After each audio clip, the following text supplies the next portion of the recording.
Marvin Harrison Jr., Dak Prescott, Jamo Williams, will he get traded? There's talk about Jamo right now and some trade talk and contract, stalls, stuff like that.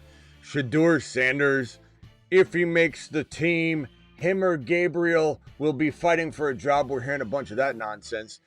The Browns running back room in question right now as a beat writer, just like yesterday, talking very early on, making waves, making people panic. Panic Peters are everywhere. Everybody's a panic Peter right now because this guy says that Jerome Ford's currently the starter. That's not that crazy talk. July 7, July 15 territory. We're going to hear stuff like that when rookies aren't out there taking major hits yet or anything. Like, what are we doing here? What are we doing here where we get our panties in a bunch over a beat writer comment about a likely, I think it's a likely chance here. I'm a beat writer. Look, beat writers are supposed to be reporting, not making predictions. And if you start going off a lot of these guys' predictions as to how things are going to go down, you're going to be disappointed a month or two later when things shake out very differently. And I'm not even here to tell you that Quinshon Judkins is going to get all the work. I think Dylan Sampson is going to be a problem for Judkins. But this is a cloudy committee. We've talked about that from the jump. This is why I haven't been as high on Judkins as many want me to be. But Judkins is still going to eventually be the first and second down guy. Dylan Sampson will be the receiving back. We'll talk more about that. Tony Pollard, all that and more. The Fantasy Football Show begins right now. Live from the FantasyFootballShow.com studios. It's the Fantasy Football Show. Live! Monday through Friday, 8 p.m. Eastern. Smitty is also live whenever news breaks. Come on, Togo, don't embarrass yourself. These two, how do you post these two comments back to back and expect anyone to take you seriously, bro? Corum is the guy in LA, Estime in Denver. Like, talk about... Come on, bro. You're going to kick the show off like that. No one's going to read a single thing you write the rest of the year. That's how you really ruin any sort of legitimacy your comments are going to have going forward. It's ridiculous, bro. Ridiculous. Two comments back to back. Take a big laugh. You can say it's sarcasm and walk it back, but Togo, you've been dropping stuff like that all year. All right, let's move on. I digress to this man right here. And his name is Marvin Harrison Jr. And look at the difference between, he did some repeat photos 1 year later. Look how massive the boy is. Looks like he may have even grew an inch. But he looks like a complete monster right now compared to the previous season. He's obviously putting on some LBs, but just his demeanor, everything about the guy, he's massive. It looks like a video game exaggeration. But MHJ is still getting a bunch of doubt, and most of it is tied to Kyler. And most people trying to put 1 foot in the door and 1 foot out the door will say something, I like MHJ, but I don't trust Kyler. I don't trust Kyler, Smitty. That's what it is. That's how I'm going to cover myself. And if MHJ blows up, I could just say, well, I didn't trust Kyler, but I always loved MHJ. Can I get on the train, please? Can you guys please let me on the train? Please? I gotta get a new, I don't want to get a new megaphone. This is, oh God. This is our, our old school megaphone, but it's breaking. It's breaking, Smitty. So we might have to upgrade that.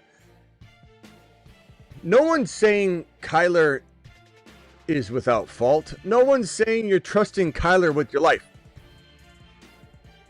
So you can act like Kyler's the problem and run away from the situation, but do not expect us to let you back on the train. There are tons of wide receiver examples in history where the quarterback has been a little bit of a problem. The offense has been a little bit of a problem. The team hasn't moved the football down the field exactly the way you want it. You have to understand that MHJ is not the first player to be facing a little bit of adversity. And you also have to understand that MHJ was the team leading touchdown getter last year. He got 8 TDs, and you're complaining. Some of you are complaining. I don't trust Kyler. Kyler fed him 8 TDs. 8 touchdowns is quite a bit for somebody that was mistreated and played like trash last year in MHJ. What a disappointment. Had around 900 yards and 8 touchdowns. What an absolute disappointment he was. 900 roughly and 8 touchdowns, and we're complaining. This was a rookie that put on massive size in the offseason. He is going to expand his route tree. The team will expand his route tree, and you're complaining. You're complaining about Kyler Murray. You keep bringing up Kyler Murray. All the haters, the hater Henrys, and the worried Williams and the petrified Peters, they keep talking about Kyler. Kyler, who can be a top 5 to 7 QB at any moment, can produce enough volume, yes, to go to McBride and to MHJ. Somebody that says Kyler can only support one, you're repeating what you hear. Attention, I'm going to say something and all of you will go out there, disperse, and repeat it over and over. Kyler can't support 2 players. It's just never been done before. 2 players being supported by 3,500, 3,600, 3,800, could be 4,000, but let's call it 3,500, 3,600 yard passer. A guy that could throw easily 24 touchdowns can't support giving 8 to each of these guys, 10 to MHJ, 10 to McBride, filter out a few more. It's impossible. Now go spread my gospel. And then everybody rushes in and goes, I heard this on another channel, Smitty. MHJ can't be supported if they're supporting McBride. McBride's going to have more touchdowns, Smitty. This guy was the touchdown getter. And no one's asking you to draft him at 11 or 12 overall. MHJ is going at 3 to 3.7, depending on where you're drafting. His ADP is extremely reasonable. This package is in every bit of risk. I had some guy say in the comments, he didn't respond. I can't find him anymore. He said, Smitty, the projections you spit out will put him at blah, blah, blah, blah, blah, wide receiver 15 or 14. MHJ, if he drops what we projected him to drop, if he produces anywhere between 85 and 90 receptions, probably something along the lines of 1,200 plus yards and 11 to 12 TDs, this will be a guy well worth a 3rd round pick. And this is his floor. His floor might even, if you said his floor might be 1,100 yards and let's call it 10 to 12 TDs, that's like his floor. He could have 1,300. He could have 12 to 14 touchdowns. His floor is this range right here. This is his floor. Even if you bump this down to 80 to 90, his floor range, not his high. This isn't his high. This is his entire floor range of outcomes. 1,100 plus, 10 to 12, 80 to 90 receptions. His ceiling range is much more than that. His ceiling range is 90 plus, 1,300 plus, and 13 to 15 TDs. That would be his ultimate ceiling. No one's expecting that. No one's drafting that. That would be taking him at 12 overall. Again, no one's asking you to take him at 12 overall. We're asking you to take a gamble at 3.5. We're asking you to take a gamble at 3.2, at 3.6 as a 3rd drafted player. That is where you are drafting MHJ, and that is where MHJ is winning you a league. You've just been Smitty approved. So when you say, he can't, I'm not doing this again, I'll never draft MHJ again. Oh, Alvin Kamara punched a guy, I'm not drafting him anymore. You got to start thinking smartly. This is a business for some of us. This is what I do for a living. This is what some of you do as your side hustle, winning cash money and cooking for a living. Let him cook.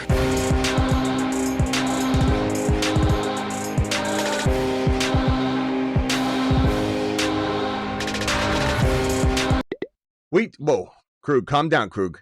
We take this really seriously. And if you're going to let your panties get in a bunch and say, oh, Kyler injured my feelings last year, I'm triggered by Kyler Murray on my team, then don't draft him. Let the big boys draft him. Let the big boys understand that falling to 3.5 puts him in a marvelous, advantageous position. Let the big boys understand what time it is. Let us do the damage. Let us, we'll figure it out. We'll take it from here. We will take it from here. Now, the next thing I was going to bring up here, MHJ going to the motherfucking moon. Love MHJ. Love him this year. Just absolutely love him. This news right here, Dak Prescott. Mark my words, people. Mark my words. The Dallas Cowboys will ball this year. Will it be Dak Prescott? Will it be our midseason monster, Joe Milton? Smitty, how do you talk so highly of Dak and in the same breath you talk up Milton? Because the situation is glory. The situation is what I'm about. The situation is CeeDee Lamb and George Pickens and Jaden Blue, and a team that I think is very undervalued from year to year as being one of the most gravitating offenses, polarizing offenses, high-scoring octane offenses in the National Football League. The weaponry on this team utilized by this quarterback, either Joe Milton or Dak Prescott, is going to produce glory. And it's only uphill from here on the run. For everybody on the Dallas Cowboy roster. ADP values are amazing across the board. Even CeeDee Lamb going at 5 or 6 or 7 overall sometimes is highway robbery. I take him at 2 overall in best ball drafts. Underdog promo code Smitty. We'll be drafting tonight. Make sure you smash Underdog links right here. I'll drop the link. I'll pin it in the live chat. 50% match on your first deposit, all the way up to $1,000.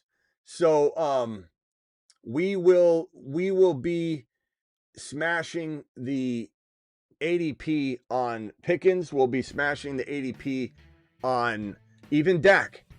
But as we talk about Dak, and I haven't even gotten there yet, I just started writing Milton's name on the board, start raving about him.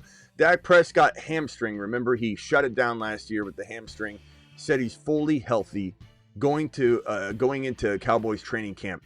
And this is good news because we don't want Dak to fail. If you're a CeeDee Lamb owner, you're not just wishing that one of the options goes away and we're leaning only on Milton.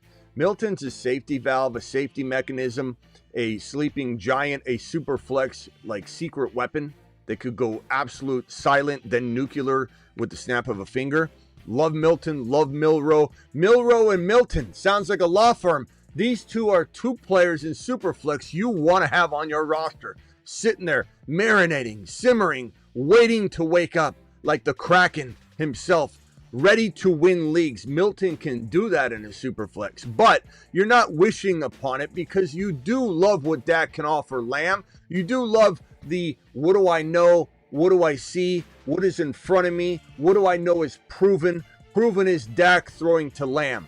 Milton will do fine. Milton will be a monster if he's injected into the lineup. And my prediction has been this for a while. As much as I love Dak Prescott, and I think Dak is going to produce when he's on the field, he's very injury prone. And the one thing that I know for certain is that Milrow was not meant to be a bench player. So at some point, I believe it's possible that Milton becomes the starter and doesn't let go of the job. And I don't know if that would be through a season-ending injury with Dak, and then the next year, if Milton is successful and does this like Kurt Warner rise, or he does some sort of Dak Prescott rise. Dak Prescott was a guy that I predicted to rise up when he wasn't a starter. I predicted the same thing out of Russell Wilson, even though you know I can't stand Russell Wilson now in his prime. And I said the same thing about Mahomes, Josh Allen. I'm telling you, Milrow and Milton, one of the two, if not both of them, one of the two is going to have a successful career in the NFL. They have the it factor. And the fan base will be behind Milton if he does get in there and is an exciting player. Because the fans are growing a little bit tired of Dak Prescott not winning the big game. Fantasy football worlds are growing tired of Dak Prescott. NFL circles make fun of Dak Prescott. The pressure is high. And if Milton steps in and delivers, Jerry Jones is the decision maker here. And Jerry Jones, when interviewed during the season last year when Dak went down and they asked him, a reporter asked him, how do you think you're going to do without Dak? And he said, better.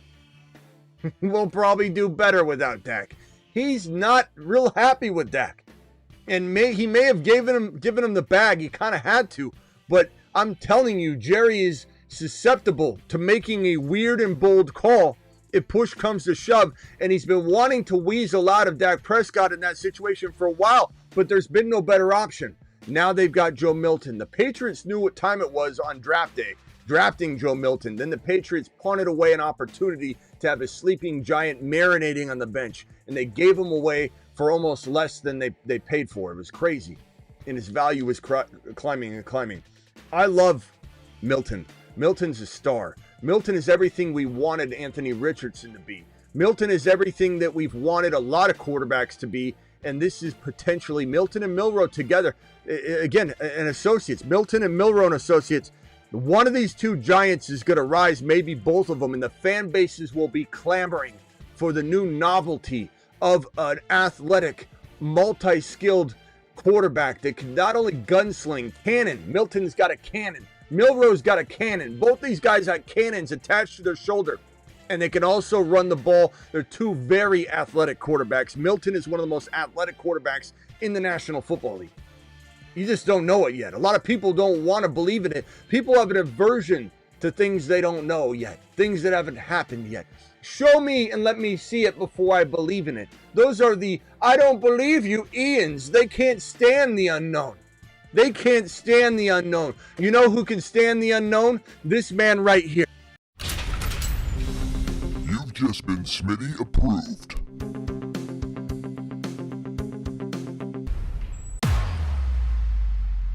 Look at him. Look at both these gentlemen right here, Milton and Milroe. Milroe and Milton. Guy's been on this list since he was a Patriot. Yeah. Oh, let the haters hate. Anyway, kind of a weird news clipping here because we're like, good, he's healthy. Should be a big year for Dak. But it doesn't matter if he gets hurt because we love Milton. Do it live. Kind of a weird post, right? Or a weird thing to celebrate because we're talking up one player, but we're really talking up the situation. Tony Pollard. It looks like the Titans coach, Brian Callahan, wants to potentially spread things out a little bit more and even the load between Pollard and Spears. Spears is a crafty pick, especially with Cam Ward under center. So if I had to guess, the value of Tony Pollard will stock on decline, go down this year and plan for that. And then Spears, because he's completely free, would be the better bet if you needed to gamble on one of the two running backs. I think Pollard just, this isn't great news to hear that if you're a Pollard fan. And you want Spears to get more footballs. Now, dynasty-wise, I don't know how much I trust Spears. He has one ACL. He's missing one in the other knee. And, they didn't do the surgery, and he just kind of strengthened his knee. And so over time, that will potentially be a vulnerability. It's not like you can just get by without it. What happens is your knee is a little bit looser all around. And what that does is when you have no ACL, the ACL is responsible for helping keep that knee joint tight so that if it gets hit or knocked with a helmet, it's still very secure and not potentially vulnerable to a tear or something. But when you don't have an ACL in there, it's a lot more laxed. And the MCL and the LCL, which are on the outsides, those are a lot more likely to get torn on some sort of helmet collision because there's not that tightness keeping a lot of the pressure on that ACL in the joint closely, pulled together. So there's a lot more likelihood that if he gets hit with a helmet to the knee, he's going to tear the MCL or the LCL and meniscus. So he doesn't have a lot of good long-term value in my mind, but Spears is a really decent prospect for 2025 fantasy football. Jameson Williams, Jamo to be traded. So according to this report, and this isn't the first time we've heard it, okay? This is something that's been kind of talked about and kicked around all offseason.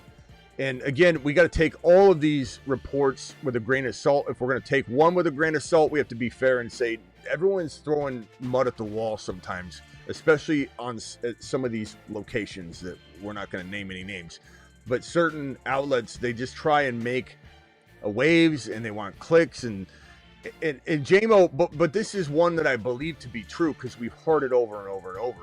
This report from The Athletic is talking about Jameson Williams could still be a trade, could still be on the horizon, but in 2026, not necessarily now. However, that doesn't mean that the team won't be tempted to accept an offer they can't refuse on a player that they eventually want to trade anyway. And you got to look at this from two perspectives. If Jamo was so valuable to them that they wouldn't trade him now, but they would trade him next year, they would sign him to a long-term deal. They would make him happy. They would meet his demands. They'd figure it out. But if they're not willing to give him the deal he wants, they clearly question whether they want him there for the long term. Therefore, they're a susceptible team to a offer they can't refuse to trade him away. Now, would the Pittsburgh Steelers or a team that's been vying for another wide receiver come a knocking on a player like this that's kind of questionable to sign to a long-term deal by his current team? So we're going to look at that and say, as another team, maybe we should question it. Why don't they want to bring him back? What kind of problems is he causing? He's always kind of been an off the field locker room concern for many, many reasons. It's not something that he can't overcome or mature out of. But right now, it appears that the team is not sold on retaining him at the asking price. Maybe they will if he comes down on his asking price. Who knows? But this is maybe a toxic environment at the early stages, because if he's unhappy, doesn't feel appreciated, this could spiral out of control during the season if he is thought to be an off the field or locker room problem. This could be something that evolves and becomes some growing problem in the locker room. I believe that this has a recipe of going two different directions. He could have a good year, fight for money, play on that desire to get the bag, which oftentimes drives players into a very, very, very big year. Or Goff turns a little bit into a pumpkin because Ben Johnson's no longer in Detroit, and he gets more and more annoyed and bothered by the situation, and it starts to fester and turns into a problem. I think that at his ADP, there's just safer players around that makes him a bigger risk of a grab in 2025. There's so many more interesting players that have the same upside without the potential risk that Jamo has, not only to his situation, but the fact that getting the football at the clip that everybody thinks he's going to get, because everyone's talking him up. Everybody's saying he's going to have this huge year. This is a player that is going to probably see maybe less targets under a non-Ben Johnson regime. Maybe they want to throw the ball, but they won't be able to throw it as successfully. They'll be running the damn ball in Detroit. I think the absence of Ben Johnson is going to drop everyone's expectation a little bit, or should, and it's going to drop the production a little bit. I think that Jamo is getting overdrafted as a fourth drafted player, sometimes at the 3-4 turn. I've seen him going round 3. It's absolutely ridiculous. It's as bad as Tedero McMillan going in the 3-4 turn. It's crazy. Making this guy almost your third, or making him your third drafted player, is fantasy football disaster. Making him a 1 or 2 or 3 pick in the fourth round is even a recipe for disaster. There are so many safer players that are the number ones for their team, or in a much more lucrative situation than trying to vie for targets from Gibbs and Laporta and St. Brown. This guy isn't even second in the pecking order for targets. He's not even number 2 for targets on his own team, yet people are drafting him as their third sometimes drafted player. It's ridiculous. As far as where he could be traded, Commanders, some of you are saying Commanders, it's possible, but I think Adam Peters is probably not interested in a problem child, if that's what we want to call Jamo, for a lot of different reasons. I'm not saying he's a total locker room cancer or anything like that. I'm not saying he's Antonio Brown 2.0. He's very early on in his career, but there's clearly a reason this team doesn't necessarily see him as the future in this wide receiver room. You have to take that into consideration. There are a lot of things we don't see or hear. They clearly are not totally invested in Jamo Williams. And there's a lot of reasons that you're just going to have to accept that this team sees that you don't. But at the end of the day, I don't think anything happens trade-wise this year. And if he does get a long-term deal, that will be good. Sometimes this is bluffing. The team acts like they're not going to do anything just to get the player to finally just say, okay, obviously I've met their threshold. Let me go ahead and accept their best offer. That is sometimes how this works out. It could definitely be the situation here.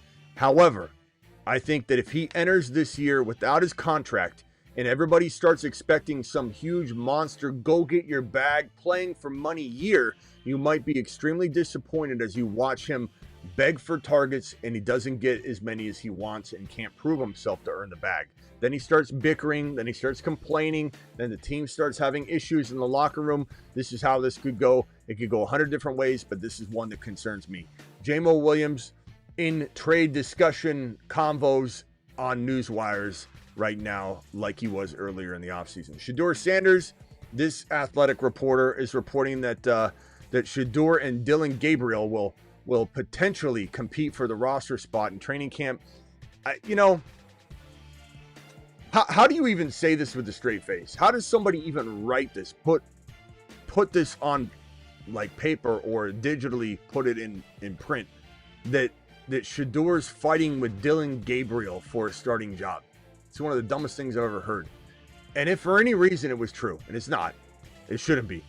It's the Browns though. If for any reason the Browns are that inept, this could be a blessing in disguise if he was cut and some team brought him in. I think the Jaguars probably regret that decision. As I said, they should have grabbed Shedeur. I think at least half the teams that would have considered grabbing Shedeur have watched how he's carried himself in some of the most difficult situations he's been in as a football player ever. And in taking it all in stride, taking it with humility. Whether you think, oh, his legendary talk and him off the field bothers you still, doesn't matter. Pay attention and focus on what I'm saying.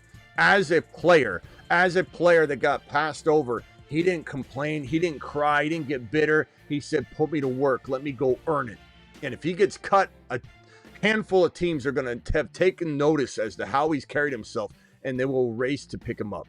I don't think this will happen. I don't think the Browns are this inept, but it's possible. They're a franchise that traded for Deshaun Watson during all that concerns of everything going on off the field, and they gave him the worst contract in NFL history. Worst trade in NFL history, worst contract in NFL history, and worst combo, obviously, of the two in NFL history. This is a team that obviously doesn't know what to do with their quarterback position, so who the hell knows what they're capable of, but it would be absolutely asinine.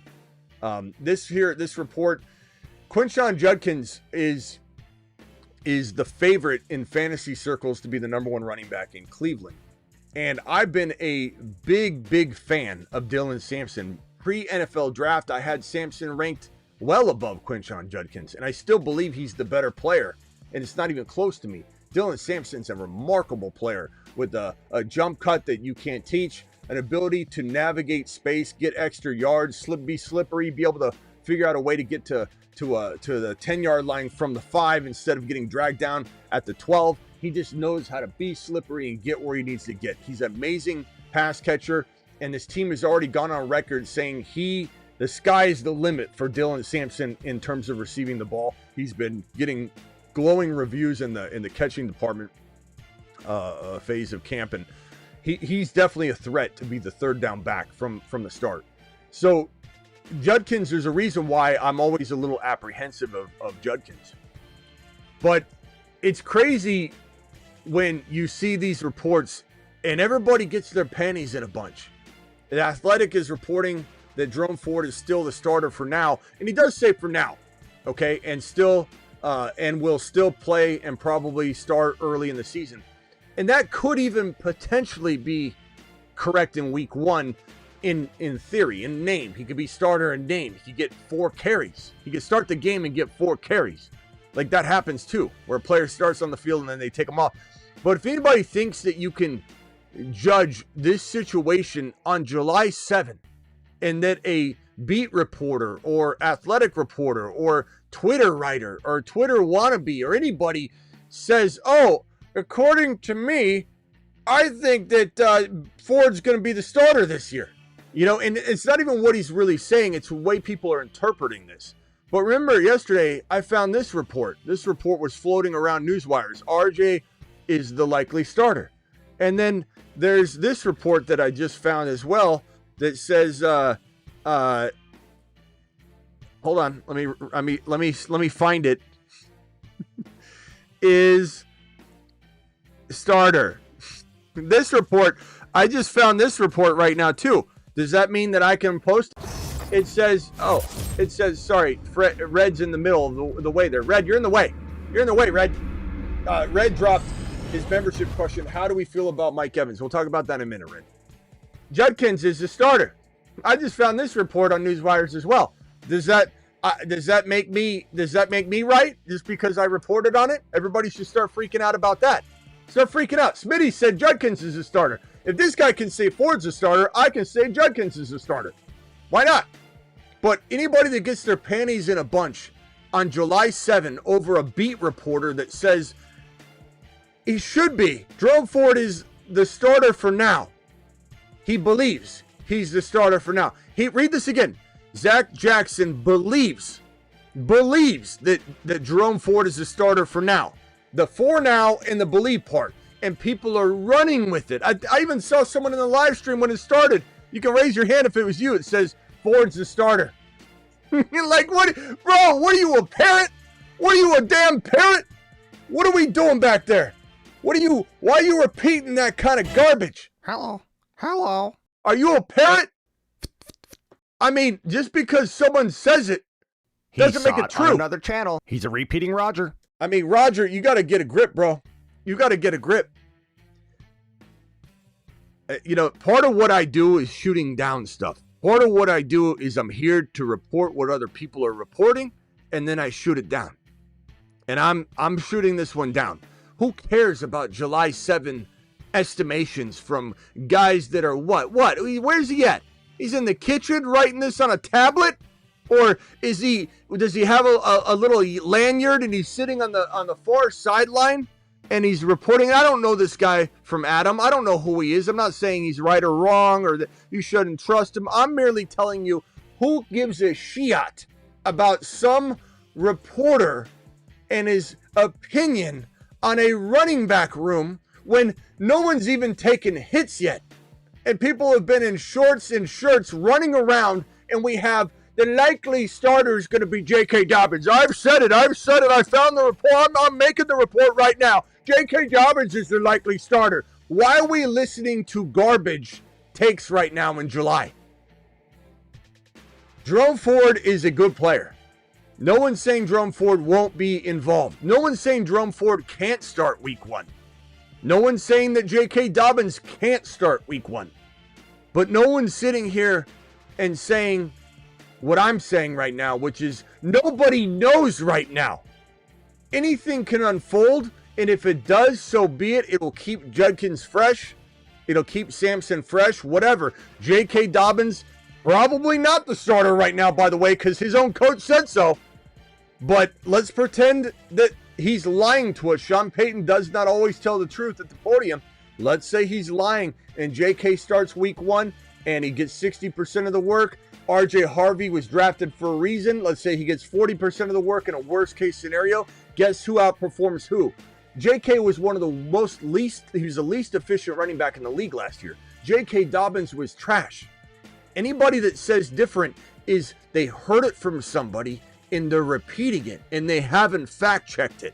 J.K. Dobbins averaged 3.8 yards per carry from his third game on. He played 2 really good games at the beginning of the year, and then from his third game on, the entirety of the season, he averaged 3.8 yards per carry and was dog water. So bad that the Chargers didn't bring him back. So bad the Chargers, who hate throwing at the goal line, didn't run at the goal line. That's Harbaugh's forte. Run at the goal line, run at the goal line, run at the goal line. Harbaugh said, we got to pass because JK can't run. Let's not bring him back either. Let's go get somebody that doesn't get hurt. Let's go get Najee. Let's go get somebody that I think can run better between the tackles. Let's go get Najee. Hey, let's draft Hampton now. I mean, there's a reason they did not bring JK back. J.K. Dobbins as the likely starter, who gives a crap? Jerome Ford, I believe Jerome Ford is the starter for now. Who gives a crap? Let everybody else freak out. We gather here for a reason. We gather here to cook. Let him cook. And the lower we get Judkins, the better. The lower we get Dylan Sampson, the better. Dylan Sampson is already undrafted in 15-round leagues, 16-round leagues. Now Dylan Sampson becomes week 1 waiver fodder. And Dylan Sampson might just become, let me go over to the ad drop board, the preemptive week number 1 show. We might have to move Dylan Sampson right up to this number 1 spot, potentially. I love Krosky Merritt. I love Brashard Smith. I love all these guys. But Dylan Sampson is probably the preemptive guy that we need to consider. Just consider, I'm not going to leave it for here for sure, but I'm just rearranging it so you can see. Coming out of week 1, this could be a player that we all race to go get. I love Brashard Smith, though. Maybe I got to move Brashard Smith to the 1 spot. I don't know. Looking at this, Keaton Mitchell's fantastic as well. Thornton. I love these guys. Let's move him around like that. I can't leave Brashard Smith off the top spot. He's going to be unbelievable. And just so you know, this show is that waiver show we produced a while ago. I'm going to do 2 more. 1 more very soon, and then 1 more right before week 1. They're preemptive week 1 waiver wire shows so that you are the one that owns the player already, that everybody goes racing to pick up, and they go, he's already on a roster. Who's got him? How did he know about him? How did he know about him? What is going on here? Phone lines are open. Call into the show. Call into the show.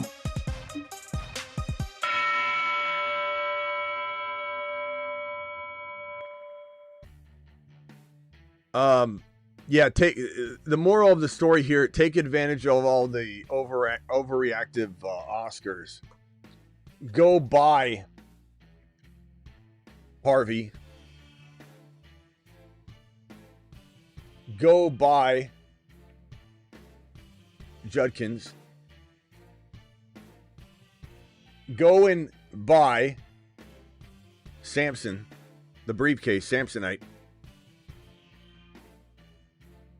Go buy Brashard Smith, just because. Just go get him anyway. This is a glorious time. A very glorious. Hey Rico, did you see my answer to your last question? I answered your super chat. I said go get Bo Nix. I like Bucky. Rico, appreciate your super chat. I just want to make sure you saw my reply last time. I kept it on screen and I mentioned it like 2 or 3 times on the next show. I think you would have left when I had answered it. Should I give Monty and 4 first rounders for Gibbs? Woo! Chat, what are we doing? I mean, that is a lot, but I'd have to ask Rico, are these late picks? Are you with Gibbs projected to not be anywhere near 1.1? If so, sign me up. It might be a lot to pay. I know people will make fun of you, but this is one of those trades where people make fun of you for doing it, but they're also very scared that you did it. You know what I mean? So let's hear what the chat has to say about this. What does your team look like, Rico, if you get Jahmyr Gibbs? For those of you saying no way, keep in mind his team might not need another player after this. I don't know. 2 27s and 2 28s. So not even a 26. I don't even care about 27s and 28s right now. Look, 27's a good year, but not if you're not drafting first overall. Not if you're not drafting first overall. I want Gibbs, says Vader. Where's your pick going to be, Rico? Is it going to be a late first-round pick? Gibbs is running back 1, high upside, says Vader. Absolutely not, says D-Money.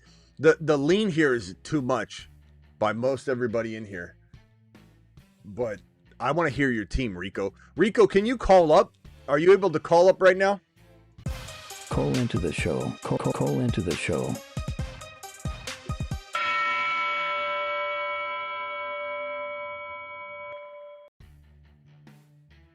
I want to hear what his team is. Before all you guys keep saying no way too much, you got to hear the details.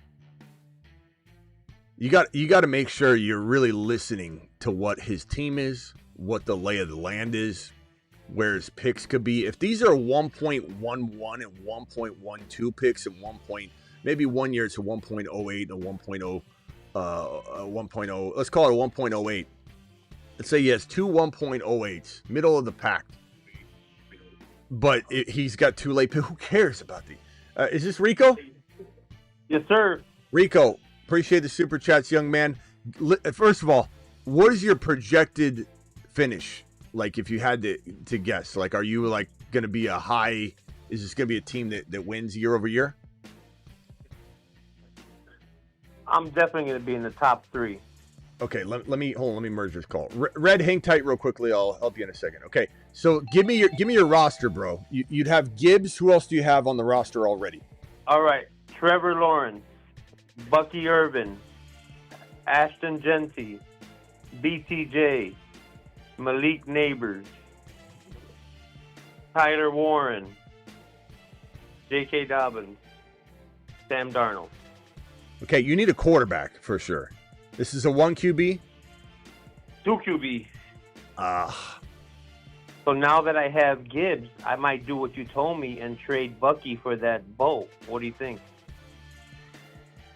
Jeez, man. You know, your team is so good, but having Darnold and T. Law and a 2 QB that's kind of the nut kicker, bro. So give up Bucky for Bo? No. I'm just saying. Let me think about this for a second. I mean, you're giving up 4 first rounders. What have you tried to get using those first rounders quarterback wise?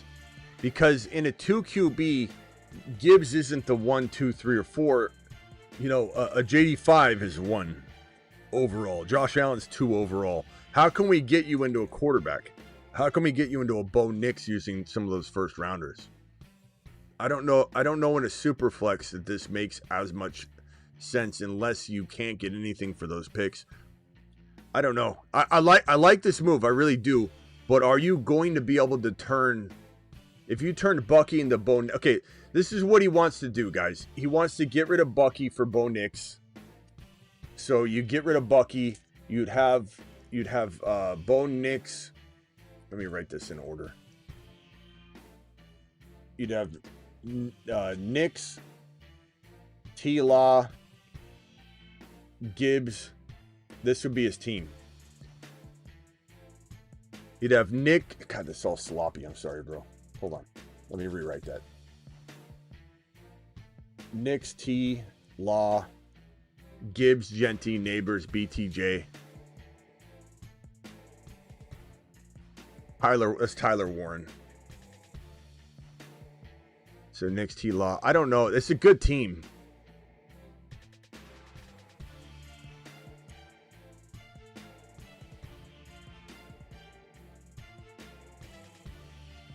Chat, what do you think here? Does he trade Bucky for Bo Nix and trade the 4 first rounders for Gibbs? And the guy won't take 3 first rounders, bro. You don't think you could? I tried.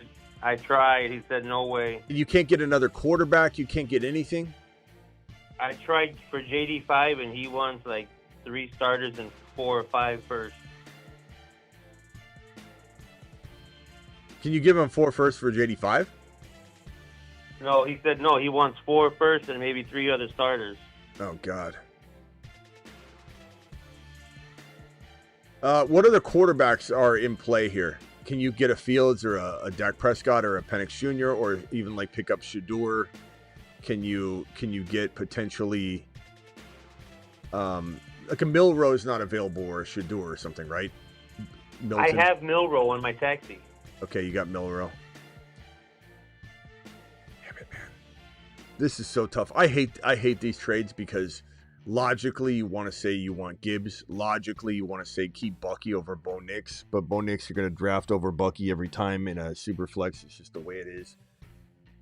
I don't know, man.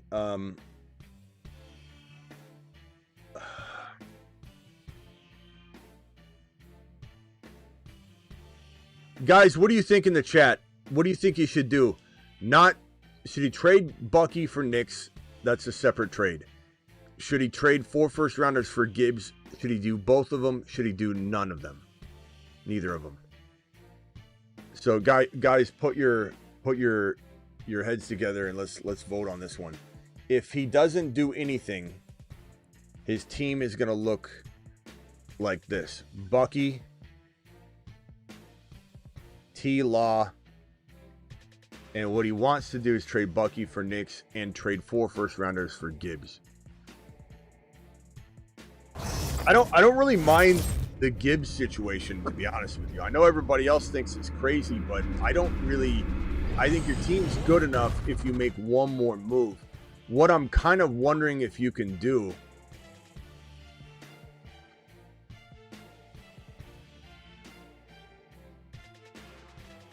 Does he have Kyron? No. He didn't mention Kyron. So why would he have him? I didn't hear. I thought you mentioned it. Well, I think with the Kyron deal and trying to make a deal with him, instead of doing 3 first rounds, try to do 2 first rounds. Yeah, a first round Kyron doesn't have as much long-term value. Hold on a second. I'm gonna say this. Like, look, if we're in a startup draft, you're drafting Nix ahead of Bucky. You just are. Bucky is and I love him, but he is going to be a second rounder and a 1 QB. He's going to be maybe a 3rd round pick in a super flex. Bo Nix is going to go near the 1-2 turn. So at the end of the day, you almost have to do this Bo Nix trade, whether we want to pretend that we wouldn't do it or not. Nix has to almost be grabbed here. I'd try and get a little more if you can, Rico. I don't know if you can get anything else with Bo Nix, but you know, Bo Nix isn't exactly proven to everybody yet. As far as the other trade, part of me would be very tempted to say I still do it because these are picks that are 2 years out. Leagues crumble and you never get to take advantage. So if you were, and I don't even know if you can kick back a couple seconds or whatever, but then what I'm probably trying to do is trade. I'd be very, very tempted to trade Neighbors or BT just down a little bit into a different player like London or something to try and move that T-Law value up a little bit. If you could get into like a Mahomes or something. I don't know, bro. Is this a tight end premium as well? Yes. I have Warren and Jets Mason.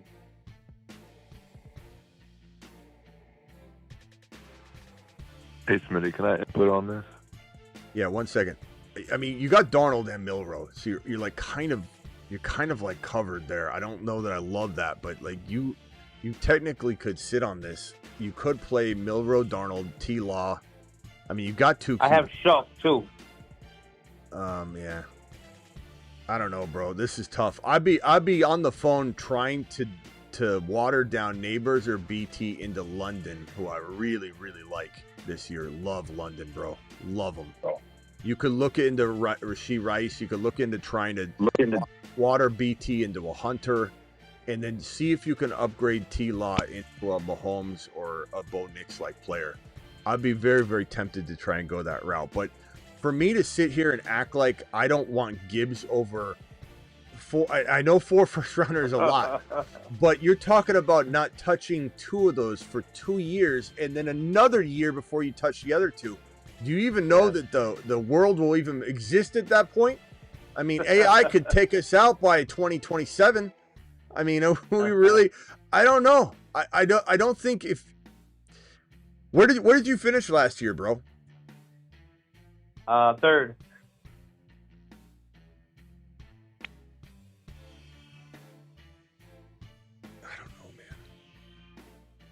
A lot of people are I don't saying, know if I could pass on Gibbs. I don't know if I could pass on him. I mean, here's the thing. If next year your pick is 1.11, how pissed off are you going to be that now who cares about that pick? Now 3 first rounders is all you're really losing because you don't care about that pick. And if the next one's 1.10, who cares? Like, I think that it just sounds like a lot right now because I don't know, bro. I think you could hold off on the Bucky one, make the Gibbs trade. I know a lot of people are going to say I'm crazy, but I like it. I do it I do it. Me And too, then I me figure too. out a way to keep Bucky and water down BTJ or Neighbors into a London to upgrade T-Law. But make sure you're getting the right receiver, bro. If it's like a guy that you could literally argue as being top 5 capable, then I'm on board with that, getting the quarterback upgrade. Just try that. Who else is in London category? Who else is close to London? Who else is like in Rasheed London Rice is potentially in that category. I think if you look at, especially if you're getting a massive upgrade at wide receiver, then quarterback, I could be more accepting of not even getting London. But you could go down to Travis Hunter and just say, I'm going to give up BTJ for Hunter, who could arguably be better than him.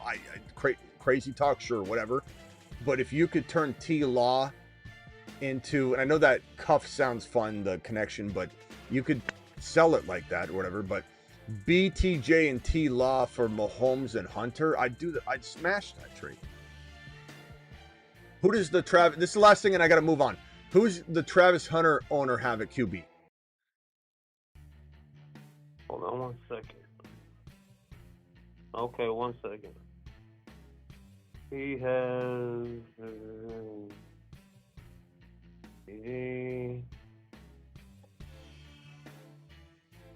Dak Prescott and Justin Fields.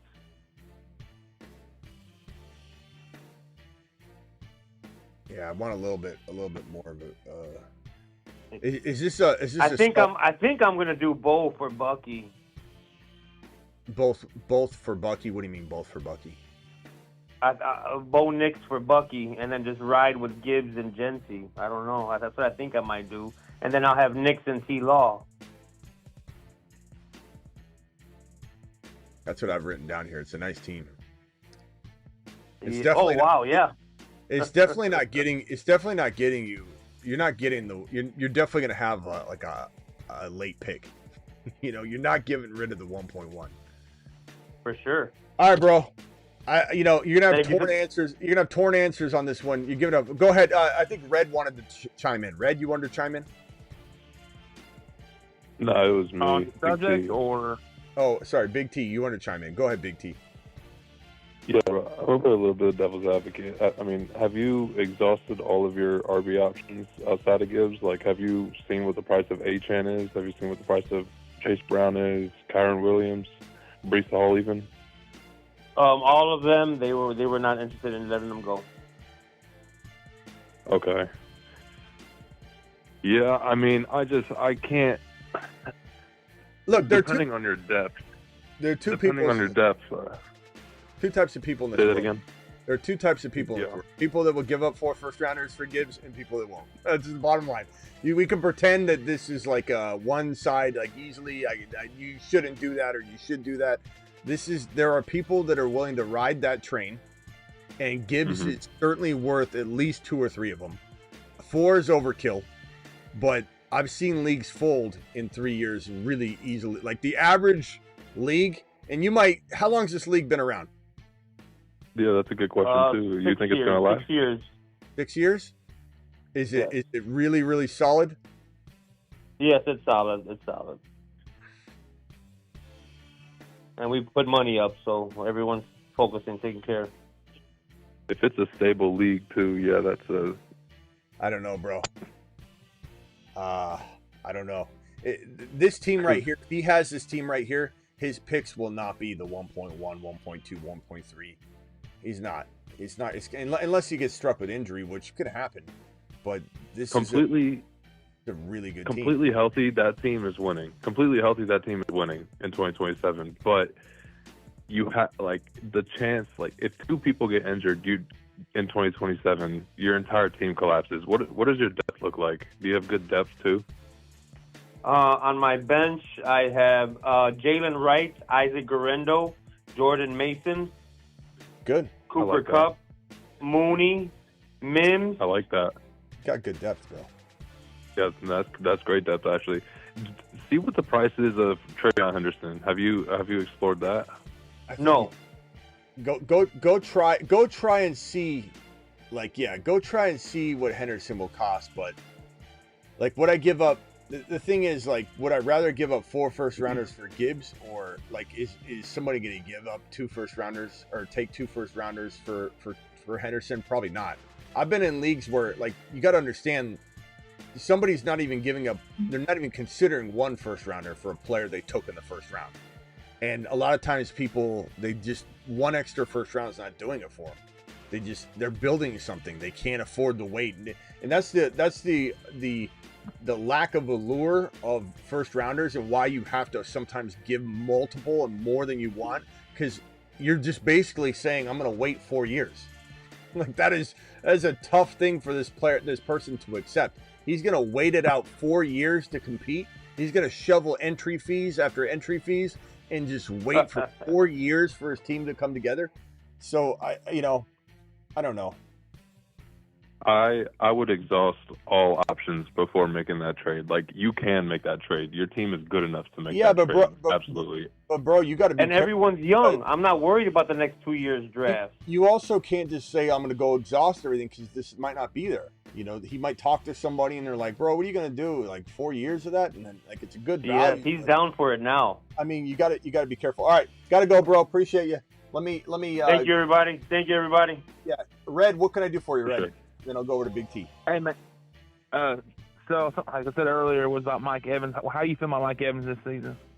I think he has a shot at having one more big year, but it did feel like he scraped it by last year, barely getting that 1,000 yards instead of crushing it.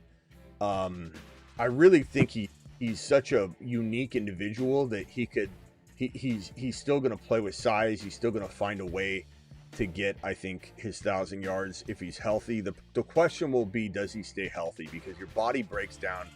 And Ziggy, how old is Mike Evans? Let's get his birthday. Mike Evans Like is 34? and was born on August 21st, 1990. So he turns 32 on August 21st. So before the season starts, he'll be 32 years old. The concern year for wide receivers is 30. So he's going to be 2 years past that expiration date. And while there are certain players that can play at that level, 33 is almost a absolute no-go. That's why it's really concerning about Adams when you really break down Adams. Ziggy, how old is Davante Adams? Davante Adams is 32 years old. So he turns 33 in December. But he turns 33 in December. So he's playing at 32. So Adams could snake by. But 33 years old is nearly impossible to be an elite player at wide receiver. But Evans, hard to say, man. I the way I look at Evans is that you take him in best ball, you're cuffing him to like Ibuka. If something happens to Evans, Ibuka in your best ball lineup vaults up. You got Jalen McMillan maybe even, and you're just covered. You got, because the production's coming out of that quarterback room and the receiver room. They're gonna score a lot of points and they're gonna be ultra productive. But I think in like standalone non-best ball leagues, I'm not touching Evans because I just like other players that are much safer around his ADP, and that's what a lot of it is. You know, and I'm preaching that a lot this offseason, to not look at it like, oh, he's a bust, because people have a tough time wrapping their head around that. In my Kamara video that I posted this morning, people were having a problem, even though I very much spelled it out. Like, oh, Kamara, he's bust-proof. Smitty, you're wrong on this one. But I really am trying to frame it differently this year so people can really grasp it. It's not so much that he can't do it for one more year. Of course he can. Could Christian McCaffrey do it for one more year? Might he be elite for one whole year this year? It's possible, but the odds are extremely against it. And how many safer running backs like Bucky or Achane can you get right at CMC's ADP? So it's not about CMC can't do it. It's why take the chance when there's an elite stud sitting right next to him? So same thing with Kamara, and the same thing with Evans. Could either one of Kamara and Evans have one more last hurrah and be fantastic? Sure, but why even take the chance when there's a player that you might be clamoring over trading Evans for mid-season because you're worried about Evans in week 8? So I would just say in best ball, I'm fine with it. In non-best ball, I'm not touching him. And then one final question for you. How do you feel about George Pickens being in that basically Brandon Cook's role this season as the wide receiver 2 in Dallas? I love him. I mean, I love Milton, as we just talked about, as a backup plan in case Dak gets hurt. So there's security there. I think Pickens, if you look at like a catch heat map, here's the field. Here's Dak, offensive line. You've literally got Pickens's catch map all over the sidelines. It's like that. Whereas you've got CeeDee Lamb catches the ball mostly closer to the line of scrimmage, but it's all in the middle of the field. So these guys, they complement each other. They fit together like a puzzle piece. So Dak is going to have a phenomenal season. Milton, if he gets in there, will have a phenomenal season. The Cowboys are going to have a good year. Not talking about playoff wins or anything, just talking about regular season. And these guys are not going to step on each other's toes. I think Pickens is a very, very solid wide receiver 3. I don't know if I love him as my 2, but you can get away with him as your 3 depending on where you draft him. But he's got huge upside as a 3rd drafted wide receiver. Yeah. See, my plan this season was I get the one spot this year. I'm going to take Chase, but I'll take Lamb. And then my backup I was going to do with Mike Evans, or Devontae Smith. That's kind of what I'm trying to go to. That's kind of how it normally goes during every other year we've done this. They kind of go in PPR. They kind of go where it lands. And, but. Not super high.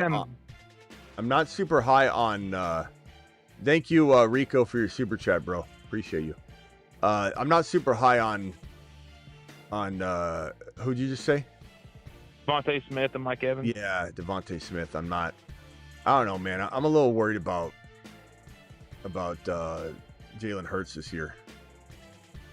Really? Yeah. How could you not be? I mean, the last time, first of all, he hasn't passed well for a little while now. He's pretty bad. Yeah. He's really bad last year. And then now you take away his offensive coordinator. I mean, last time they lost their OC, they did a bad job replacing him. They had to reconvene the next year and kind of reset, and they did reset well. But all of that's been around Saquon Barkley, and if Saquon Barkley gets injured, I don't know what this team looks like. It's a super team held together with Saquon Barkley glue. And the moment Barkley, and I feel really worried about Barkley this year, the moment Barkley breaks down, if he does, and if he doesn't, they just keep riding him. But if he breaks down, then all of a sudden this gets put on Jalen Hurts. The lights come on at the club, and we get to see what Jalen Hurts really looks like. I just think Jalen Hurts he's a great leader. He's an unbelievable rusher, and he's a good passer. He's not an elite passer on any level, and so that worries me. I mean, this whole wide receiver room was underutilized last year, so much so that A.J. Brown was reading books on the sideline. 100%. That's how bad it was. Yeah. So I'm not a big Devontae Smith guy this year. I could be wrong. I've always liked him, but he's kind of just in a weird spot. He kind of reminds me of who? What's that boy's name? I'm drawing a blank. You know, don't worry about it. All right, brother. Thanks, I appreciate you. Later.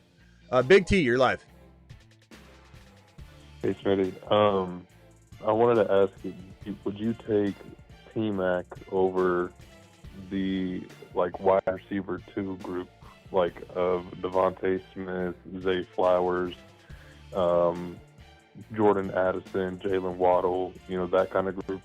Would you, even DJ Moore, if you want to throw DJ Moore in there, would you take T-Mac over them?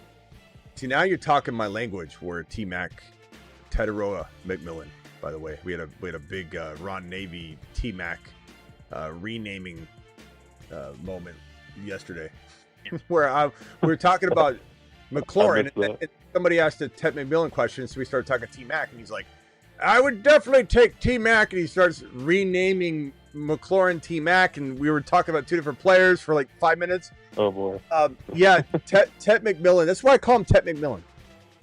I don't care what he wants. Ted McMillan is a risky player, 2025 expectation. But what you're talking about is where he should go. So Ted McMillan over Waddle, sure.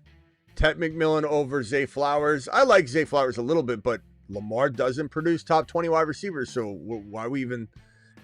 I like him, though. I like him. I think Zay's really, really good. He was a moon man once, but it's just a bad environment. But I think he could He could do fairly well.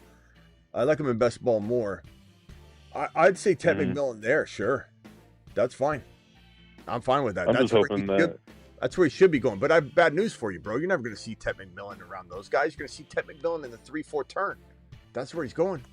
Yeah, maybe a little bit later in non-best ball, but we're talking like probably fourth round, late fourth round is where he's going. He's going at the 3-4 turn. It's absolutely asinine where Ted McMillan's going. That's how you lose a league right there. Making Ted McMillan your third drafted player. Anybody at that 3-4 turn doing that? What are we doing? I can see all of, like, not all, but a lot of Thielen's targets going over to T-Mac. Just the way Bryce Young plays and the way Dave Canales is going to structure that offense. But, I mean, the 4-5 turn, I'm comfortable taking T-Mac. I don't know if you are, but if he falls there. But yeah. I'll be honest. I always talk about my line in the sand, where a player goes from an avoid, flips into a must-have. We're talking around, so MHJ's going in the third round. So this is round 3. We'll put MHJ right here just for a barometer. And then you've got, let's see here, JSN is in that territory as well. So you're talking about JSN right about here and Ted McMillan right about here. So this is round 4. And the first couple picks have been JSN, Ted McMillan. You've got Worthy, Devontae Smith. That is, you're starting to get into the range you're talking about. Now, the problem I have is that I don't love a lot of the wide receivers there. JSN feels like a 4th round monster steal. So if you're taking Ted over JSN, I got problems. We got a beef. Now, if JSN's gone and you're taking Ted over Devontae Smith, Cortland Sutton, DJ Moore, I'm understanding it, but I'm not doing it. I'm not repeating it. What I'm doing is I'm saying, okay, at 30, Ted McMillan's ADP is right at 38, 39. At ADP 38 to 39, I'm heading over to the running back department because the next round I'm going to take Travis Hunter. I'd rather have Travis Hunter over Ted McMillan anyway, and I can get him literally almost like a round later. If I go back to 38, 39 overall ADP, I'm looking at running backs like Breece Hall. Kyron Williams is 35 overall ADP. So let's say we miss out on Kyron. I got Hampton at 45. Hampton's going way under Ted McMillan. I've got RJ Harvey. I've got Trey Henderson. I got Kenneth Walker if I want to cuff him. I got Chuba Hubbard. Those are so much safer players. How are we taking Ted McMillan over Chuba Hubbard? How are we taking Ted McMillan over Hampton? It doesn't make any sense at all. How are we taking Ted McMillan over Joe Burrow? We can't. I'd rather take Hunter later, take DK Metcalf later, DK Metcalf and Joe Burrow later, or Joe Burrow where you're drafting Ted McMillan, take DK later. What are we doing? It doesn't make any sense. It doesn't package in any risk. Give me Worthy in this round here. Ted McMillan in the 3-4 turn is just a straight up disaster. Anything else, Red? Or I'm sorry, Big T? Can you hear me? It cut out there. Yeah, anything else? Yeah, I wanted to ask about Cortland Sutton second. What do you think about Cortland Sutton and his ADP and, them getting RJ Harvey? Obviously, like their run game was mostly because of Sean Payton's scheme last season, and with RJ Harvey in there now, there's likelihood of them having to stack the box a little more, maybe opening up stuff a lot more for Sutton. So he was wide receiver 15 last season, so I'm wondering if he's a good value in ADP in your opinion or not. I don't think they're stacking the box more. I think that this is you've got a mobile quarterback in Bo Nix. You've got a tight end that plays slot wide receiver. He's not even a tight end. Evan Ingram's a slot wide receiver. You've got Pat Bryant, who's according to Sean Payton is next Mike Thomas. You've got a lot of weapons that are going to spread this field, spread the defense all out. There's no stacking the box on RJ Harvey. but I still like Sutton. Sutton is always super undervalued. I even admit I totally undervalue him. But we do have kind of a similar effect going on. 48 overall ADP, as I just alluded to. I don't know how. First of all, JSN, you smash JSN over Sutton if it's there. It's probably not going to be there. 9 times out of 10, it won't be. But RJ Harvey has that 62 overall ADP. Hampton has that 45 ADP, so you might miss out on Hampton. But Chuba Hubbard, 52. He's going 8 times out of 10 after Sutton. Give me Chuba Hubbard. Give me Harvey. Give me Henderson. Give me one of those guys. And if we go back over to quarterback, and we continue to see Joe Burrow getting completely disrespected in the 50 to 61 range, he's available 8 to 9 to 10 times out of 10. I'm taking Joe Burrow. I'm punting Sutton down to get Travis Hunter, or DK Metcalf, or a wide receiver like that. It's not that I hate Sutton. I just like so many other players better than Sutton. It's not that I don't like him. Every year I undervalue him. I admit it. But I'm just not snagging Sutton as a 4th drafted player. I just don't like it. Yeah, that's right. Last season, Sutton was definitely undervalued, but this season, maybe he's getting a little overvalued. But maybe. But I appreciate it. All right, later, bro. All right, we've got a 336 caller on the line. Actually, hold on, 336. Let me answer these 2 super chats. Dynasty, I trade my 26 first-round pick for RJ Harvey. I would smash the hell out of that. Number one, RJ Harvey's a first-rounder, so there's no debate here. If you want to just move that pick up early and snag him and get your running back, I'd take that in a millisecond. Lamb, thank you for the super chat. Lamb, Higgins, or Amon-Ra Puka, Dynasty. Jeez, man, this is tough because of how I don't love Puka's long-term value as much as everybody else, but he's still young. He's still going to be worth, he's still a lot more valuable in Dynasty than T. Higgins. Lamb and Amon-Ra, that's tough because I love Lamb a lot more than Amon-Ra, but is the discrepancy enough to pass on Puka? I'd probably say Puka and Amon-Ra. Not that I'm not trying to shop around and maybe get into some different vehicles with that value, but I think as much as I love Lamb, Higgins isn't close enough here. You got Amon-Ra and Puka, both are top potential 13, 14 overall players in a 1 QB. Whereas Lamb is, 5, 6, 7, but Higgins is not even in the top 30 overall players for me in Dynasty. So I would take Amon-Ra and Puka, but then I'd try and move them, bro. Which, isn't probably what you want to hear because your job's not done. All right, go ahead, caller. I'm sorry about that. You're live. My name's Colin. I'm from Charlotte, North Carolina. I just wanted to ask you about Jonathan Taylor real quick. Where is your line in the sand for him? I know you're out on him in the 2nd round, and I know you like Kyron better than him, but where would you pick up Jonathan Taylor? Yeah, that's the problem, though. And this is, again, back to the theme of the night. It's not about hating him. It's about hating a situation, but also loving players that go later than him. If Hall or Kyron were getting drafted in round 2, I'm taking those guys ahead of JT.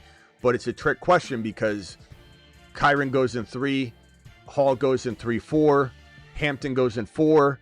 And so I'm not having to force myself to make that decision, and I want to make that abundantly clear. This man right here that's sitting right in front of you is not telling you to draft Hampton over JT.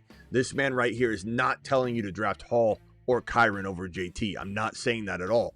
But when JT has 2nd round value and Kyron I like better in the 3rd round, it's me shifting gears. This is round 3. It's me shifting gears, taking Kyron here, and then going wide receiver or Brock Bowers shopping in round 2.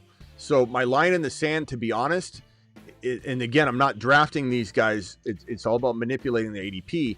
I'm not drafting JT unless he falls below the players I just mentioned. So it'd have to be below Kyron. It'd have to be below Breece Hall. It'd have to be, honestly, Hampton's right about there. But the thing about it is, there's questions with Hampton right now. His situation, I think it all works out, but initially he might not get as much run as we want. JT might get all the run in the world, but he might start tailing off, get injured, His offensive line's in shambles. He's got a quarterback that turned Saquon Barkley into a one-dimensional player. We didn't see Saquon Barkley that we see now over in New York with Danny Dimes under center. What makes anybody think JT's going to be safe? I just don't want JT at all. And I don't think he drops. I don't think there's a line in the sand he could reach for me to draft him. Okay. Yeah, that makes sense. Yeah, too bad because he had a great playoff run last year, helped me win a league, partially from your advice as well, Smitty. So I appreciate you for that, man. Huge fan of the show, and I did talk about acquiring JT last year. Like, people need to realize that I'm not against some of these players. I'm against their newfound situation. I'm against their injury situation. I'm against them climbing too high. I'm a big Jamo believer. I touted Jamo and James Cook all season last year. And so anybody thinks that I hate Jamo and James Cook, I don't. They were big parts of the show and big parts of reasons people won. But yes, you swing into a new season and they have newfound value. They have new costs of entry. And they sometimes, yesterday's price isn't the same as today's price. And I don't like today's price is really what it ends up, coming down to. Yeah, I appreciate it, Smitty. I had a dream last night that I called into the show, so I was like, I should probably do it today. So, I appreciate your advice, man. Attaboy. All right. Call in tomorrow. Later.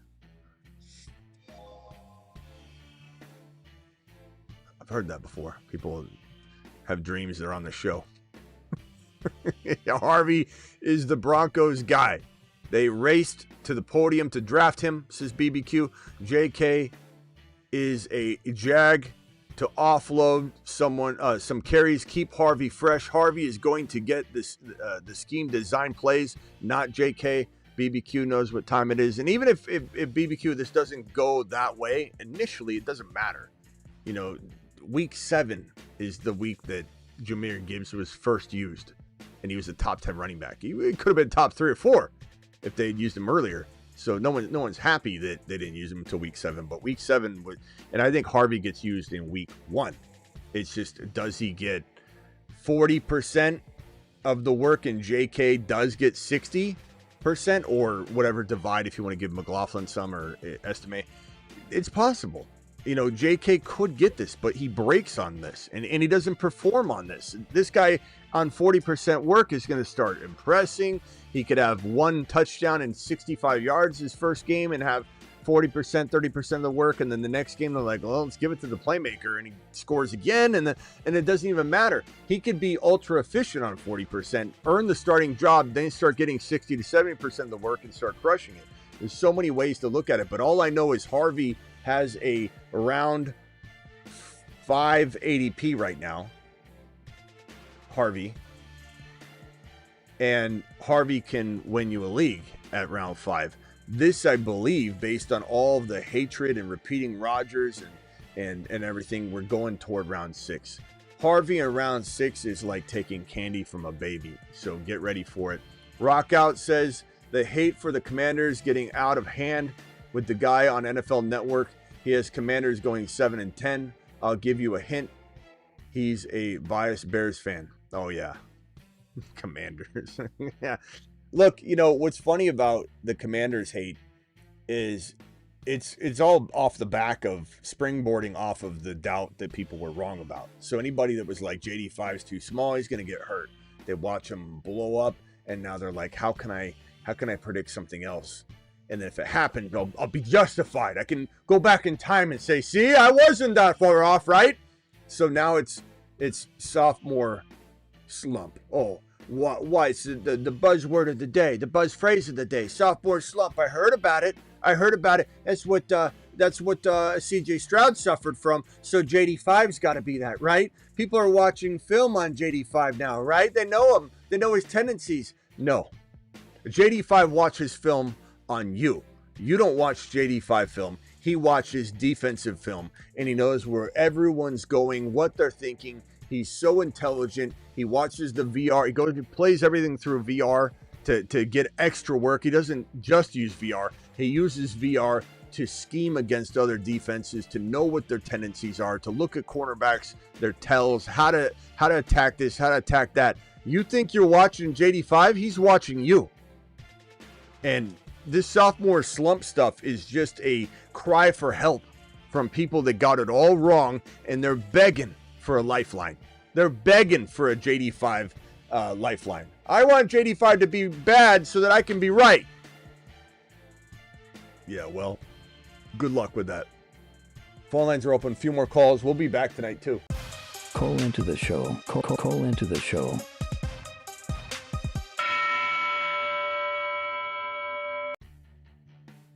Hit me with it.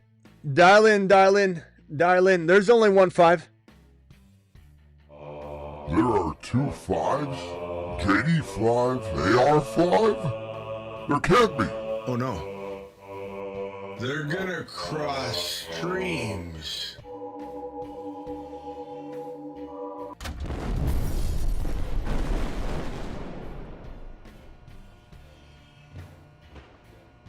Oops. Well, damn. He's a fragile Freddy. He's a 5. JD5 is the only 5. JD5 is him, and now all can see. He graduated from Himothy University. I'm surprised. I'm surprised he only has one sponsor, $100 hauler, and someone hasn't claimed that one, because that's just one of the best ones out there. Yeah, there's not too many people. We got the anti-risk map, which I have retooled a little bit, which I believe works a whole lot better. But look, Kamara is such a monster. But he's aging out. And so this is what we talked about earlier. It's hard to watch a monster fall. It's hard to watch somebody. He's got this anti-risk, which is obviously the inverse of risk. So anti-risk would mean he's not risky at all at 10. It's got to float in this 3-4 territory just because of his situation, because of his age. No one's saying he didn't have 10 or 9 talent in the past, but there's no way he's in this unicorn greens area. And even if he's somewhere in between these categories, situation, yeah, he's getting a lot of carries. Somebody might want to put him here, but the fact that he's got an offense that might not live around the red zone, you've got this this spider graph that looks like this, and none of it is outside this red territory except for this little piece in the top right corner. You know, whereas you plot a guy like, let's throw an example of somebody that has literally no risk at all on this board, or somebody that might even be in between, has a little bit of concern, let's say, but maybe they're like let's put Breece Hall on here and map out Breece Hall's risk. Breece Hall is somebody that has, in my opinion, talent that ranks in that 8 to 9 territory. He still does. I think his situation is somewhere along the lines of this. I don't know that we could put it in unicorn yet, but I think it's in between 8 and 7. So it's borderline unicorn. The anti-risk, the risk involved is that we've seen him vanish a little bit. We've heard about committees. There's different reasons you could run away from this situation.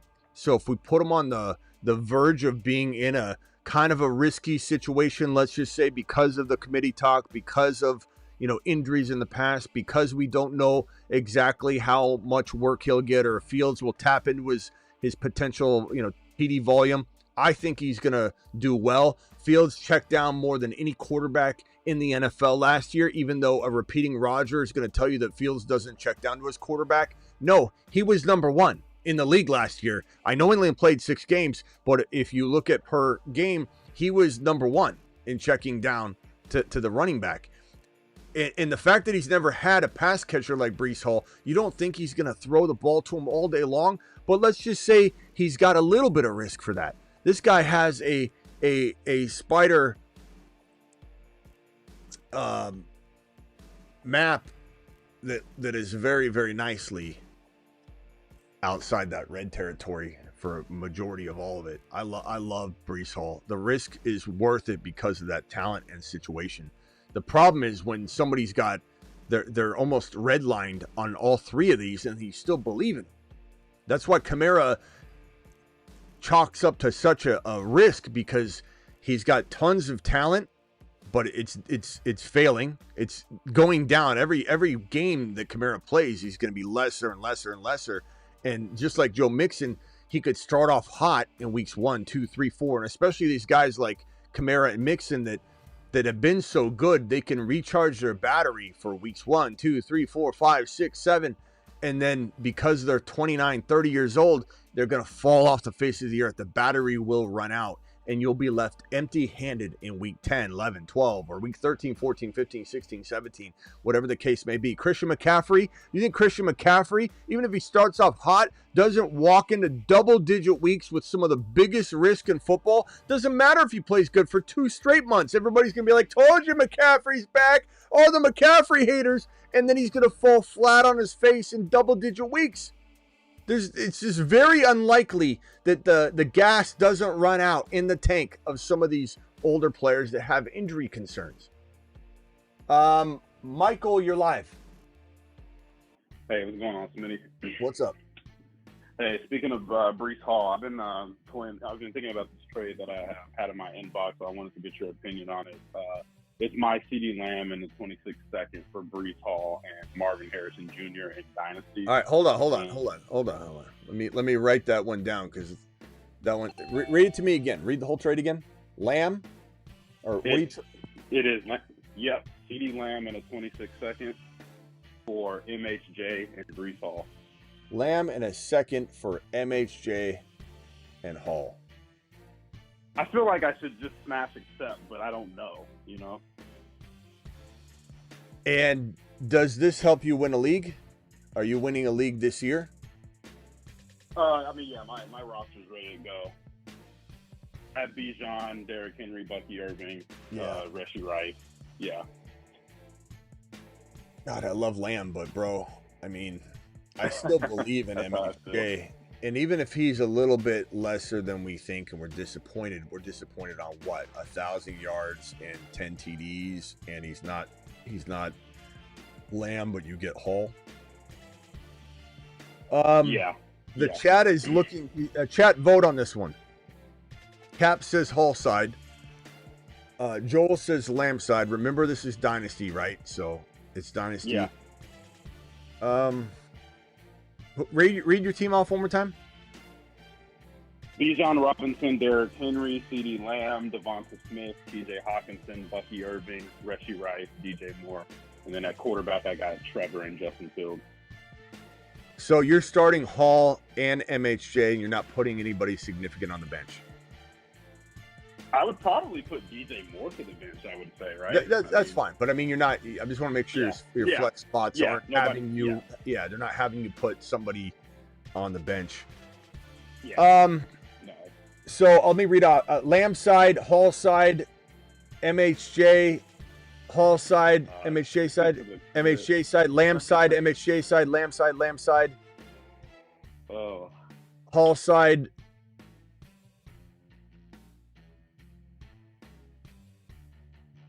Give me the MHJ side.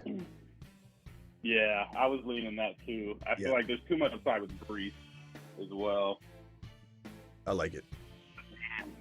Losing, yeah. I'm feeling that too. All right, I appreciate that, man. And I love Lamb, but is there some risk involved? Like if we were to plot Lamb on the risk map, is there some risk involved that Pickens does take more than we think? I'm not scared of it, but I'm just saying there's a part of me that would have to look at that and say, okay, when push comes to shove, how far off is MHJ from Lamb? Enough that it makes me uncomfortable. I never trade it straight up ever, and I don't even know if a first rounder would get me to swap it. But you give me Hall. I really like Breece Hall this year, but yeah, I don't know. It looks like the chat's completely torn.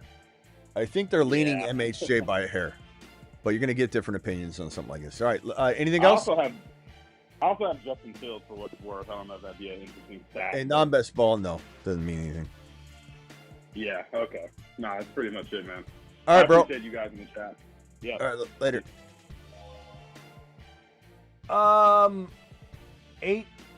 631. What's your name and where you calling from? Hey, Smitty, it's Fernando from Long Island, New York. What up? Just have a question on smashing my rookie draft. Need your help. Okay. So I just picked Andy and Harvey with pick 5 and 6. Now I'm in the second round. I have pick 203 and 209. Guys on the board like Trey Harris, Cam Ward, Jack Bash, Newton. Not sure who to grab there or what you're thinking on those. I like Thornton better than I like Besh right now, so I'd stay away from Besh probably right now. I like Ward. Ward seems like a huge value right there. I like Harris a lot, but he can't really be the number one in my mind. So, like, I don't know how much I don't know if what running backs are available. Running backs, yeah, we got Tootin, Jaden Blue. I like Blue a lot, but Sampson. Can you get Blue next? Yeah, I'm picking right now, so I could get Blue right now if I want. No. Can you get him the next pick, do you think? Oh, and 2-9. This guy's roster. No, because this guy has Javonte Williams on his team. This team's gonna stack them. Who's your what are your quarterbacks? My quarterbacks are Bryce Young and Matthew Stafford. Rice and who? Stafford.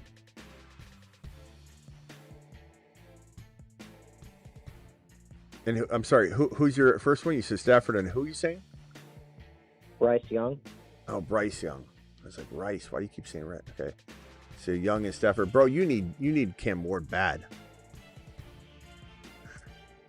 Yeah, I'm not saying Young isn't exciting, but you like, this is not even and is it super flex? It can't be. Nah, it's 1 QB. Can't be, because Ward wouldn't still be there. You never know though. Some people don't draft quarterbacks. It's crazy. Yeah, bro, your quarterbacks. I'm not saying that you couldn't survive a year on this, and I'm not even saying Young can't surprise, but Cam Ward is a potential top 8 quarterback. This is the easiest decision I've been asked all week for your situation. You smash Ward and you don't even hesitate. I mean, you should be thanking your lucky stars he's available right now, bro. All right, yeah, I'm definitely grabbing him. It's not even.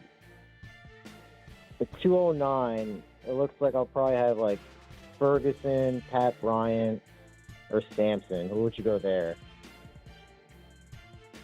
Sampson. I think Ferguson's too early for me. Thornton, I like a lot. Depends on if you think you could fall. I don't even care though. Once you get to a certain point, people are reaching on players like in the like 2.9 range. No one's waiting. There's no etiquette anymore or anything. So Thornton's not somebody I would just wait on just because you could think you can get him later. Give me the other RBs, bro. Other RBs, Ollie Gordon, ETN, James on the Niners. And Brashard Smith. Yeah, Brashard Smith looks like he could fall, right? Yeah. Yep. Okay. So I want you to take Brashard Smith later for sure. On this one, do you think Thornton could fall? And do you have another pick for him? Can you grab him too later? Yeah, for sure. Okay. I probably grab Bryant or Sampson and then grab Thornton and Brashard Smith later if you can grab them. Okay. I'm with that. Mm-hmm. Don't forget Milroe later. Milroe's nice. Little Bill is nice later. Ja'Cory Krosky-Merritt. JCM. But Brashard Smith is a player that I want. Obviously, if Jaden Blue is available the next pick, you take him. Jaden Blue for sure. But okay, I'm really liking Pat Bryant. If you don't need wide receivers at this point, there's nothing wrong with Sampson there. Yeah, all right, I bro. think I need more receivers. Okay, yeah. All right, then, cool. Then go Bryant, then go Thornton, go Brashard Smith. Okay. All right, later, bro. Thanks. All right, later. All right, guys, I am out of here. Thank you for my gifted memberships, my super chats. You guys are unbelievable. I'll be back tonight on the channel at 8 p.m.-ish Eastern. Doing it live. Thank you for joining me tonight. Don't forget to get on over to the Patreon. In fact, I'm going to go over there right now. Let me drop the Patreon link in the live chat this very second. Here's the link. 24/7, 365 live chat group. I'm going to go into the Patreon right now, and I'm going to type. I do this every time after every show. It's just an amazing live chat environment. Colin just subscribed. Yo, buddy. Just messaged him. I'm in the live chat on the general chat saying any post 8 p.m. show topics. Boom, I'm in there right now. Let me pin the live chat or the link in the live chat. So I pinned that in the live chat, and I will see you all tonight. 8 p.m. Eastern. Monday through Friday, I'm live. Every single Monday through Friday at 8 p.m. Eastern. I'm live midnight. Almost every single night. Midnight Eastern. And I'm live whenever big news breaks. Are you a believer in Jackson Dart? No, John, I am not. Dart looks sketchy as hell right now. Do I think he's got a shot? Sure. John, relax. You just dropped it, bro. John's like, you missed my super chat. Smitty, you missed it. Read my super chat. You just dropped it, bro. You just dropped it. Like, when I'd already hit the exit button, I still read it, John. Relax. Thank you for the super chat. Yeah, not a big fan of Dart. I didn't like him. I thought it was a mistake not taking Shedeur. What a stupid move by it. Honestly, a ridiculous team. All right, I'm live. Whenever big news breaks, I'm additionally live. 8 p.m. Eastern every single Monday through Friday. I'm additionally live at midnight Eastern almost every single night. And then you're getting video uploads at about 7:30 a.m. Eastern most every single morning. No one does it more than we do, in my opinion. Hybrid says, stay loose, stay liquid. That's right. See you all tonight at midnight Eastern. Deuce. Deuce. Got him.